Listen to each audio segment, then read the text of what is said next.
Rebel star Prabhas director Sandeep Reddy Vanga combination లో వస్తున్న most avoided movie spirit సినిమాపై అంచనాలు ఏ రేంజ్ లో ఉన్నాయో ప్రత్యేకంగా చెప్పక్కర్లేదు.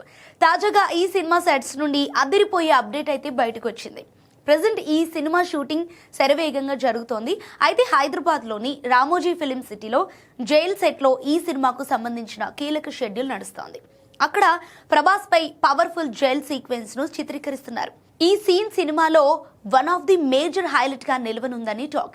జైలులో ఊచకోత థియేటర్లలో ఆడియన్స్ కు నెక్స్ట్ లెవెల్ గూస్ బాంబ్స్ ఇవ్వటం ఖాయంగా కనిపిస్తోంది. అండ్ డైరెక్టర్ సందీప్ రెడ్డి వంగ తన సినిమాలో ఇంటెన్సిటీ, వైలెన్స్ ను ఏ స్థాయిలో చూపిస్తారో అర్జున్ రెడ్డి యానిమల్ చిత్రాలతోనే నిరూపించారు. అయితే ఇప్పుడు స్పిరిట్ చిత్రంతో ఇండియన్ సినిమా హిస్టరీలోనే ఇప్పటి వరకు ఎవ్వరు చూడని most violent and brutal action experience ను ప్రేక్షకులకు అందించడానికి సిద్ధమవుతున్నారు. ఇక ఈ సినిమాలో first time Prabhas powerful police officer గా కనిపించబోతున్నాడు. డార్లింగ్ సరసన బోల్డ్ బ్యూటీ తృప్తి జిమ్రీ నటిస్తోంది. మోస్ట్ వైలెంట్ గానే కాదు, స్పిరిట్ లో వచ్చే రొమాంటిక్ సీన్స్ ఓ రేంజ్ లో ఉంటాయని చిత్ర యూనిట్ సమాచారం. ఇప్పటికే రిలీజ్ అయిన ఫస్ట్ లుక్ సెన్సేషన్ క్రియేట్ చేసింది. వచ్చే ఏడాది మార్చి 5న స్పిరిట్ రిలీజ్ కానుండగా ఈ సినిమా బాక్స్ ఆఫీస్ దగ్గర విధ్వంసం సృష్టిస్తుందనే అంచనాలున్నాయి.